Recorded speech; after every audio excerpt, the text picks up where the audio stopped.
prácticamente ya casi vamos al final. El último tema prácticamente son, pues como el tema lo dice, disposiciones que hemos de tener ante la presencia de la Biblia, algunas consideraciones. También viene ahí el orden en que podemos leer la Biblia. Viene por ahí también las abreviaciones de cada libro, cómo se abrevia. Entonces, prácticamente son como cuestiones ya prácticas que ustedes pueden repasar, pueden leer y que les pueden seguir ayudando en la cuestión de nuestra relación con la Biblia. Quisiera ahorita iniciar con un versículo del Apocalipsis que en lo personal me gusta mucho. De ahí sacaron también una canción que también se las voy a poner ahorita, que nos puede ayudar también para renovar cada día nuestra entrega al Señor, renovar cada día también nuestro compromiso con el Señor que nos llama todos los días. Así sentados vamos a iniciar en el nombre del Padre, del Hijo y del Espíritu Santo. Amén.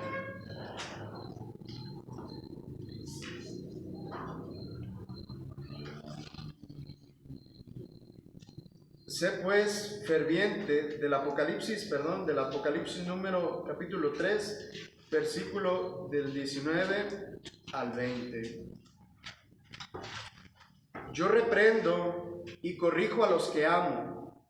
Sé pues ferviente y arrepiéntete. Ten en cuenta que estoy a la puerta y voy a llamar. Y si alguno oye mi voz y me abre, entraré a su casa y cenaremos juntos los dos. Te invito a que cierres los ojos y que escuches este canto, que sea como nuestra oración.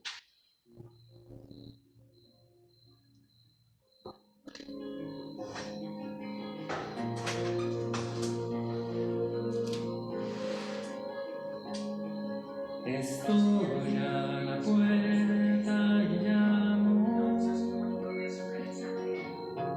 esperando a que me abras. Ábreme que quiero entrar, que estoy a la puerta y llamo.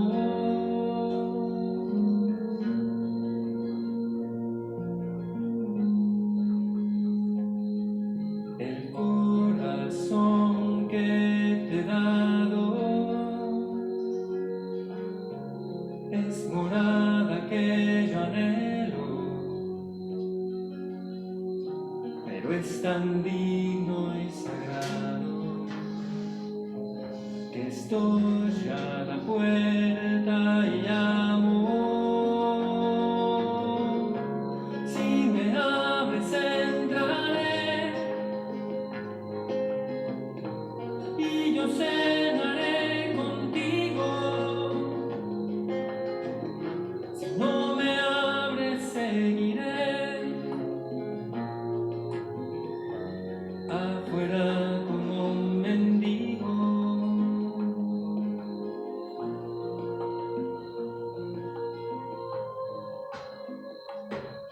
Estoy a la puerta y llamo, esperando a que me abras.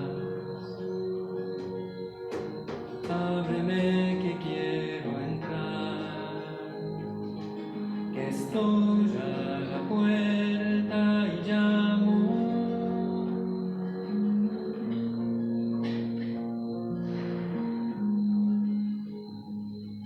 El corazón que te da. Señor Jesús, queremos hoy en esta noche agradecerte que todos los días llamas a la puerta de nuestro corazón, que siempre pides permiso para entrar, que nunca, Señor, te cerremos la puerta a tus santas inspiraciones, que nunca seamos sordos a tu voz, que siempre nos busca, que siempre trata de conquistarnos, de acercarnos cada vez más a ti.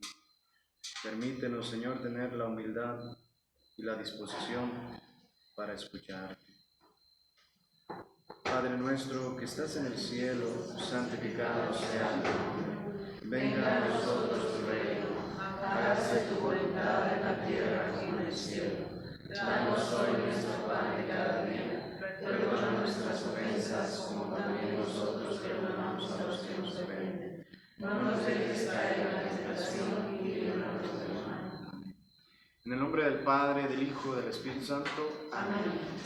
Bueno, pues vamos a iniciar con este tema de la interpretación bíblica.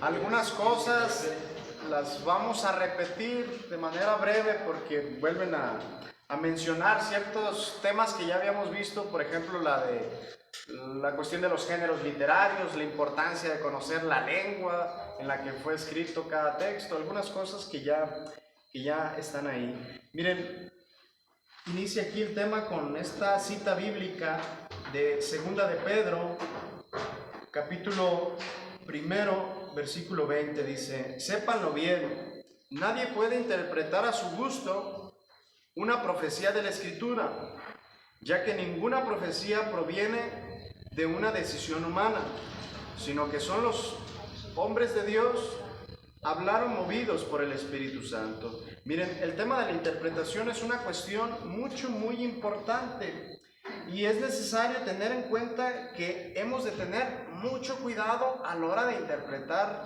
la Sagrada Escritura. ¿Por qué? Porque no podemos cada quien libremente darle la interpretación a nuestro gusto, a nuestro parecer, como de repente sucede con los hermanos separados. Lo que hizo Lutero, obviamente una de las cosas que hizo Lutero, la intención era de que todos pudiéramos interpretar la Sagrada Escritura y que se pudiera interpretar a la libertad, ¿no? de cada quien, porque cada persona también poseía el Espíritu Santo y de alguna manera también podía interpretar. Pero la Iglesia Católica no piensa completamente así, porque la Iglesia Católica también cree que es necesario profundizar en el texto, conocer qué es lo que realmente dice el texto y qué interpretación puede darse, ¿no? Por ejemplo, hay textos que dicen precisamente una cosa, pero la Iglesia Católica también puede darle una interpretación. Yo hace tiempo les mencionaba el caso, por ejemplo, del Apocalipsis, cuando se veía la mujer vestida de sol, ¿no? La Iglesia, obviamente, el sentido exacto se refiere a la Iglesia, ¿no? La Iglesia que está, que va a parir, pues, que va a dar a la luz a todos los hijos, a todos los cristianos, ¿no? Pero la Iglesia también ha discernido y ha visto también en esta figura del Apocalipsis, por ejemplo, a la Virgen María, ¿no? Que se le relaciona también con la Iglesia. Entonces, tener mucho cuidado porque no podemos hacer decir al Señor cosas que Él no ha expresado. El mismo hecho, dice, de que la Escritura se hubiera formado de manera progresiva durante diferentes etapas, diferentes autores, nos tiene que llevar a una visión crítica a la hora de interpretar lo que ahí está escrito. O sea, tenemos que interpretar de una manera precisa, correcta y con una cuestión crítica, porque si no, de repente nos podemos confundir o de repente podemos malinterpretar o de repente leemos textos del Antiguo Testamento que nos pueden generar, pues, como desconcertar, ¿no? Por ejemplo, el texto, no recuerdo en cuál es, donde el papá, o las hijas tienen relaciones con el papá para poder tener descendencia, porque el no tener descendencia en ese tiempo era signo de fracaso, de condenación, ¿no? O sea, no lo hicieron y ahí viene toda la interpretación. Entonces, si uno no estudia estos textos y los lee así, tal como están, de repente nos puede generar desconcierto. Por eso se necesita conocer lo que realmente quiso decir el autor y, conociendo eso, poder dar una correcta interpretación.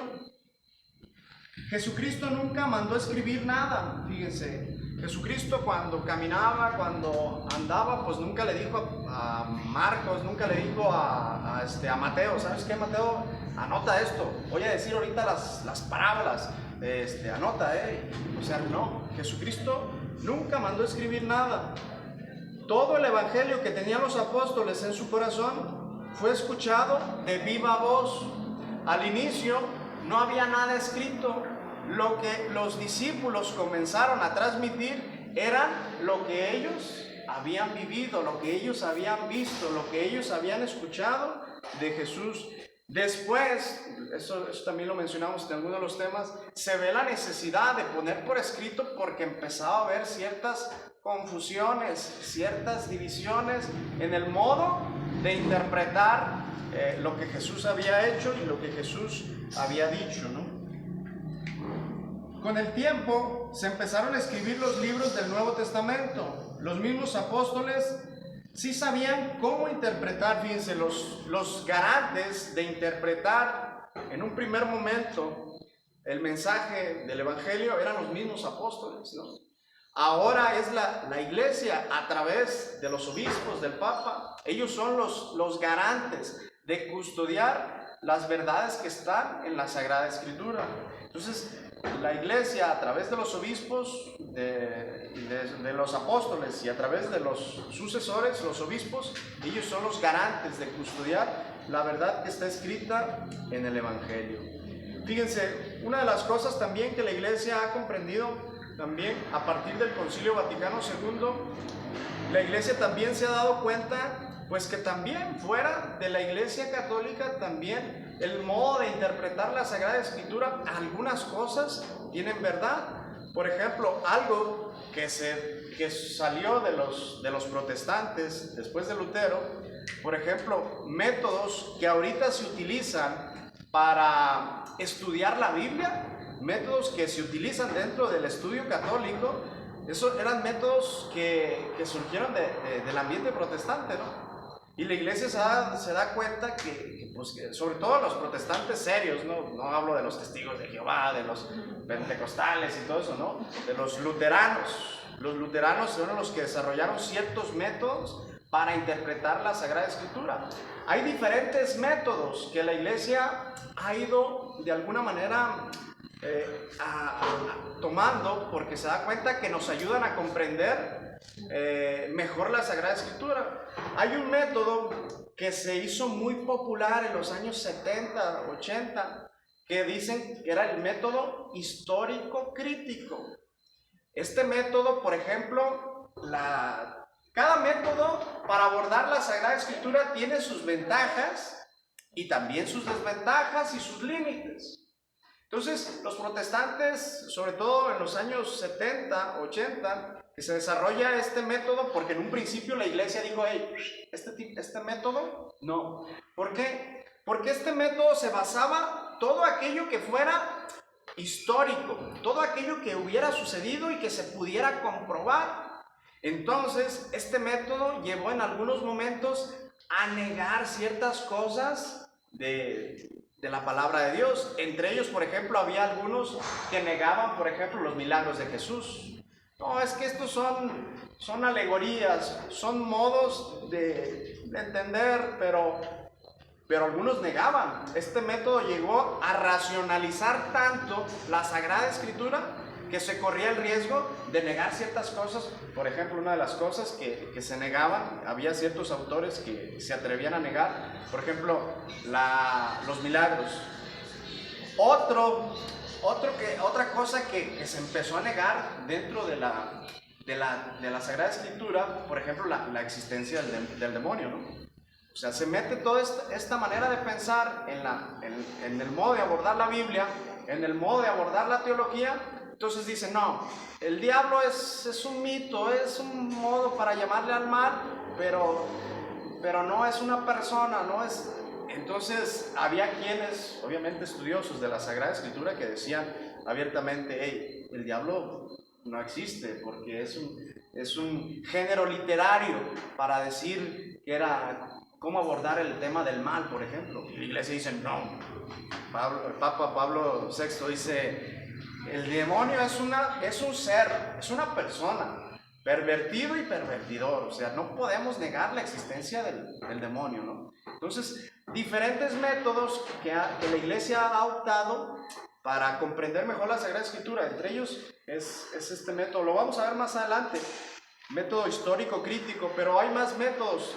Por ejemplo, El otro método para abordar a la Sagrada Escritura o para interpretar los textos es, por ejemplo, el método alegórico, ¿no? O sea, el método alegórico es un poco más amplio y facilita más la interpretación de ciertos textos. Un ejemplo de un modo de interpretar la Sagrada Escritura con este método alegórico, por ejemplo, es este ejemplo que les decía por ejemplo, en el Apocalipsis de la mujer vestida de sol, ¿no? Y estrictamente el método histórico crítico dice no, ahí se refiere solamente a la iglesia. El método alegórico dice no, también se puede interpretar la Sagrada Escritura y a lo mejor lo podemos interpretar, estrictamente hablando, dice que se refiere a la iglesia, pero también se puede aplicar perfectamente a la Virgen María, ¿no? Entonces, los métodos tienen sus límites, pero nos ayudan y enriquecen el modo de abordar o de interpretar la Sagrada Escritura. ¿El alegórico se puede decir que es como diferentes interpretaciones a una misma cosa? Sí, que da más amplitud. El método histórico crítico dice es esto y no da más margen, porque eso es lo que dice el texto, ¿verdad? Pero el método alegórico sí da más posibilidad de decir, bueno, estrictamente hablando, sí, desde este punto de vista del método histórico crítico, es la iglesia, significa la iglesia, y no quiso decir otra cosa el autor. Pero si nosotros abordamos este mismo texto desde con otro método, este método sí da la amplitud para decir, bueno, pues no solamente se refiere a la iglesia, se puede referir también a la Virgen María y se puede utilizar, ¿no? Pero no se sale de contextos, por ejemplo, alguien que lo interprete de una forma así muy otro extremo. Por eso la iglesia es la que garantiza que se le dé esa interpretación. Pero la iglesia, de los métodos que yo me acuerdo, era el método histórico crítico, porque ese no solamente se utilizó en las ciencias, fue un método que se desarrolló en las ciencias y después los protestantes lo aplican a la Sagrada Escritura. Pero ellos fueron bien radicales, por ejemplo, ellos desmitificaron, le llamaron a este proceso de desmitificar la Sagrada Escritura, o sea, quitar todo aquello que pareciera que es como fantasioso, como aquello que es mítico. Por ejemplo, este método lo utilizaron, por ejemplo, en toda la mitología griega, ¿no? O sea, lo utilizaron para descubrir qué era lo que los griegos, a través de estos textos, querían realmente decir, ¿verdad? Entonces, todo lo que oliera a mito y que todas las cosas pues, de la mitología griega, que fuera solamente fantasiosa, lo quitaron. Entonces, este método lo quisieron, de hecho lo aplicaron a la Sagrada Escritura y también tiene sus ciertos límites, porque también, si tú utilizas este método, o sea, cortas muchas cosas de la Sagrada Escritura que después hubo sus consecuencias. Obviamente la iglesia es la que trata de dar la correcta y la exacta interpretación. O sea, cuando estos teólogos, cuando estos biblistas dijeron, por ejemplo, en esta cuestión del demonio, pues que eso es un mito, a lo mejor no se refiere a un ser personal, ¿no? El Papa Pablo VI dijo, hey, no, en esto no, la iglesia es muy clara y cree en la presencia del maligno como un ser personal, ¿no? Entonces, ahí es donde entran pues las limitaciones de los textos. El texto de la alegoría también puede ser que se vaya al otro extremo, que también pueda generar muchas interpretaciones y ahí también pueda caer en el error de hacer decir al texto cosas que no dice y que se pueden distorsionar. Por eso la iglesia es la que garantiza pues que no se distorsione. De hecho, esa es la crítica que nos hacen los protestantes, sobre todo los luteranos, a la iglesia. De repente, a veces hacemos decir cosas que en la palabra de Dios no está.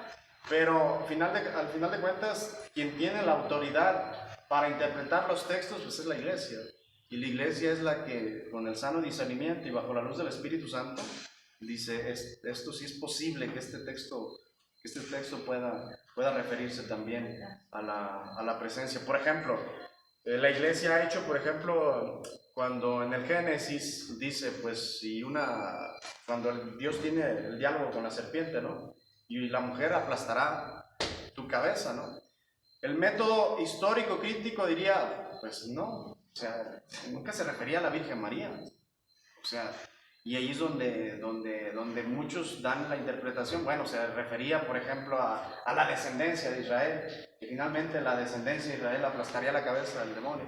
Pero nosotros sabemos ya, porque ya estamos más adelante, pues que de la descendencia de Israel nace nuestro Señor Jesucristo, y de la descendencia de Israel pues viene la Virgen María, ¿no? Entonces por eso la Iglesia da esta interpretación. O sea, estrictamente hablando, este texto a lo mejor no diría eso, o sea, no se refiere a la Virgen María, pero la Iglesia, con la sabiduría y con la autoridad que tiene, obviamente puede interpretar, por ejemplo, y ya las revelaciones, por ejemplo, de la Inmaculada Concepción, aparece la Inmaculada Concepción, la Virgen, aplastándole en el mundo, aparece aplastándole la cabeza a la serpiente, ¿no? Entonces la Iglesia ha interpretado pues este texto desde varios puntos de vista, y dándole también otro, ¿no? ¿Cómo decirlo? Sí, como que se puede aplicar, por ejemplo, este texto.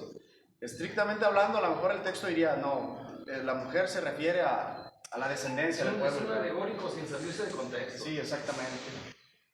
Sí, piensas, ¿no? ¿Qué fue?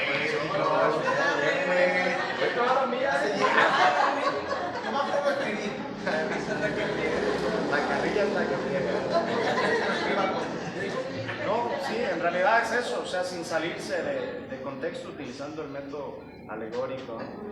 Y hay diferentes métodos. Había otro método, pero así como los más comunes, los más utilizados son estos dos métodos para abordar a la Sagrada Escritura. Pues. Entonces, por eso la Iglesia en ciertos textos puede aplicarlo, por ejemplo este del Génesis, pues también se refiere pues a la Virgen María. O por ejemplo el paso del pueblo de Israel por el desierto, ¿no? O por el Mar Rojo, ¿no? La Iglesia también interpreta, ve este pasaje o este texto en la Sagrada Escritura como su relación que tiene, por ejemplo, con el bautismo, ¿no? O con la liberación de Cristo, ¿no? La Iglesia pues hace este movimiento en esta interpretación de estos textos, y la Iglesia tiene la autoridad pues para hacer este tipo de interpretación. O sea, a lo mejor los protestantes dirán, no, pues es que la Iglesia de repente hace decir cosas que no están, que no son ciertas. Y en algunos aspectos a lo mejor sí, de repente pudiera haber en la Iglesia ciertos errores, ciertas cosas que de repente no se interpretan correctamente, pero por ejemplo también los protestantes luteranos, ellos no aceptan los sacramentos, ellos nomás aceptan el bautismo y creo que el matrimonio, de ahí más no. Y entonces la Iglesia Católica pues acepta 7 sacramentos, ¿no? De hecho, antes del Concilio Vaticano II había más sacramentos, no eran 7, ¿no? Había que exorcizado y había más sacramentos, hasta que la Iglesia discernió y definió, dice, no, son 7 sacramentos, ¿no? Entonces los protestantes, por ejemplo, critican que dónde está que se refiere, por ejemplo, al sacramento de la confesión, ¿no? O sea ¿dónde?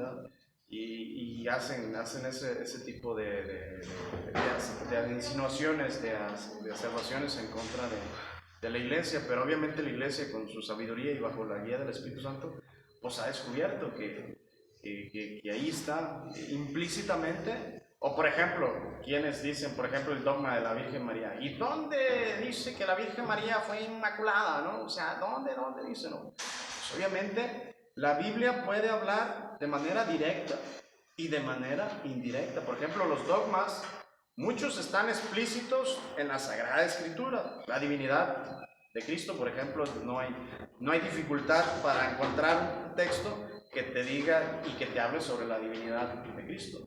Pero, por ejemplo, con respecto a los otros dogmas, pues implícitamente están tomados también de la Sagrada Escritura. No es que la Iglesia dice, nos vamos a inventar la Inmaculada Concepción, o sea, no. O sea, porque hay una reflexión a partir, por ejemplo, de un texto que fue el de la Anunciación, donde el ángel Gabriel le dice, hey, tú eres llena de gracia, ¿no? Entonces, al hablar de que ella fue llena de gracia, pues empieza la Iglesia a reflexionar, no, pues entonces también fue privada de la mancha del pecado original. Entonces ella tenía una relación mucho más especial con el Espíritu Santo por hacer madre. Entonces la iglesia empieza a reflexionar y empieza a dar, por ejemplo, estas afirmaciones de los dogmas, ¿no? A partir de la Sagrada Escritura, pues de la reflexión que hace la iglesia de la Sagrada Escritura. O sea, que hacen un seguimiento. Sí, ¿verdad? claro. Sí. Un seguimiento que hacen, pues, con la luz del Espíritu Santo. Sí, claro. Pero partiendo de la Sagrada Escritura, no es que la iglesia diga nomás así, se saque una cosa de la mano. Porque a lo mejor estrictamente hablando, si tú aplicas, por ejemplo, el método histórico crítico a un texto, pues lo reduces. Sí, es que es más literario, pues. Puede ser, o sea, que sea más literal, entonces no das margen a que el Espíritu Santo pueda hablar. Porque a mí me pasa, por ejemplo, a veces cuando voy por ejemplo, el otro día, y a lo mejor estoy mal, pero por ejemplo el texto donde dice Jesús que del otro día, yo decía, bueno, y a lo mejor no estoy estirando la palabra de Dios de más. Por ejemplo, el otro día donde dice que aquel que no odia a su padre, a su madre, o sea, el texto literalmente habla de odiar. Pero si tú lees solamente ese texto sin tomar en cuenta todos los demás textos que hablan del amor al padre, a los hijos, o sea, tienes que ver lo que está detrás de fondo, ¿no? Cuando Jesús dice eso, por ejemplo, no habla de que tengas que odiar a tu padre, a tu madre, obviamente no, sino de que tenemos que amarlos al modo como Cristo nos ama, ¿no? Un amor libre, por ejemplo, yo les decía en la homilía, un amor libre, un amor que no es posesivo, un amor que no es manipulador, ¿verdad? Y ahí yo sacaba la reflexión de la importancia No, y aparte de eso, padre, yo creo que ahí pone el orden, el amor de Dios que está por encima, por sobre todo. Sí, claro. O sea, más que los propios padres, más que todo eso, o sea, poner el orden del amor, pues hay que saber interpretar pues el amor, que es el amor ágape, pues a Dios. Sí, no es que esté en contradicción el amor al prójimo con el amor de Dios. En realidad, amando a Dios, amas plenamente al prójimo. Y amando plenamente al prójimo, amas plenamente a Dios. O sea, no es que esté en contraposición. Pero ahí es donde entra pues como la interpretación de la iglesia. Pues obviamente me fui a un comentario bíblico, dije voy a ver qué han dicho los estudiosos sobre este texto. Por eso es importante conocer la interpretación exacta y hasta dónde sí se puede de alguna manera interpretar el texto, ¿no? Porque hay textos que explícitamente a lo mejor no hablan de esa situación, pero por ejemplo tú cuando escuchas un texto, fíjense, yo creo que les ha pasado, cuando tú estás escuchando un texto, de repente no les pasa que les llega ese texto, ¿no? ¿Cómo me está diciendo esta realidad? El texto no habla directamente de esta situación que yo estoy viviendo, sin embargo me está iluminando, ¿no? Es porque la palabra de Dios está viva, entonces no podemos encasillarla y decir, esto no puede decir, ¿verdad? Porque estrictamente dice esto, pero a lo mejor no está hablando del matrimonio y sin embargo el texto te está iluminando en esa situación, por ejemplo, matrimonial, ¿no? O sea, así es la palabra de Dios. Por eso también la iglesia ha visto que sí se puede interpretar de manera alegórica con otro tipo de métodos, otro tipo de interpretación. Dice, el mismo caminar de la iglesia ha mostrado las pautas que deben de seguir para poder interpretar las escrituras. Son herramientas que tenemos hoy en día para el correcto entendimiento de la Biblia. Primero, la primera cosa que debemos y que la iglesia tiene en cuenta es la exégesis. La exégesis, creo que ahí lo tienen, nada también. Ahí en el recuadro le van a poner, se basa en entender lo que quiso decir realmente el autor en su momento. Se basa en entender lo que quiso decir el autor realmente en su momento.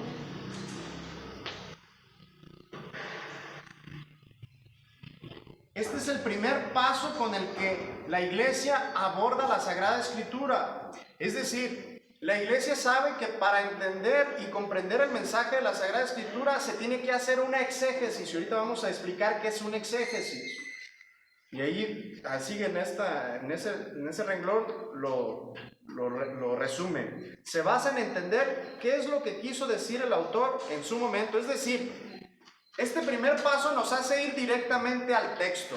O sea, independientemente de todas las interpretaciones que la iglesia le ha dado, independiente de todo lo que se le pueda dar, hay que ir directamente al texto y tratar de descubrir qué es lo que realmente quiso decir el autor. Sin, por ejemplo, les vuelvo al texto, por ejemplo, del Apocalipsis, ¿ya? La iglesia ha dado la interpretación también de que pues se le puede interpretar la mujer vestida de sol como la Virgen, ¿no? Pero estrictamente hablando, un exégesis te dice no, se refiere solamente a la iglesia, ¿sabes? Entonces este es el primer paso con el que se aborda la Sagrada Escritura. Por ejemplo, la profecía de Isaías, esa sí no se puede mover, esa sería así. Pues sería, obviamente, no sé, digo, porque tiene uno que ir al texto, realmente a qué se refería el autor en ese momento, ¿no? La iglesia, por ejemplo, ha dado ciertas interpretaciones que para los judíos, por ejemplo, ese texto no se refiere a nuestro Señor Jesucristo. O sea, para los judíos, porque ellos no creen que Jesús era el Mesías. Para nosotros sí, nosotros podemos decir que el cántico del siervo sufriente era la vida de nuestro Señor Jesucristo, ¿no? O sea, para nosotros, para la iglesia dice sí, Simón, digo sí, sí se refiere a nuestro Señor Jesucristo, que era el siervo sufriente, ¿no? Por ejemplo, por citar el texto ahí del siervo sufriente, ¿no? O sea, pero para los judíos, estrictamente hablando, para ellos no significa, porque para ellos Jesús no es el Mesías. Entonces, pero entonces la exégesis aplica ahí o no aplica. Sí, porque ahí tienes que irte directamente al texto. O sea, ¿qué es lo que realmente quiso decir el texto? ¿A qué se refería cuando hablaba del siervo sufriente? La iglesia obviamente ya le da la interpretación y dice, no, se refería a nuestro Señor Jesucristo. Pero en un primer momento el autor no estaba pensando en nuestro Señor Jesucristo. Entonces ahí hay que ir al texto y descubrir a qué se refería. El autor se refería al pueblo de Israel, por ejemplo, que era el siervo sufriente, que era el que sufría por creer y ser fiel a Dios, ¿no? Entonces, obviamente la iglesia que creemos que nuestro Señor Jesucristo es el Mesías, dice, no solamente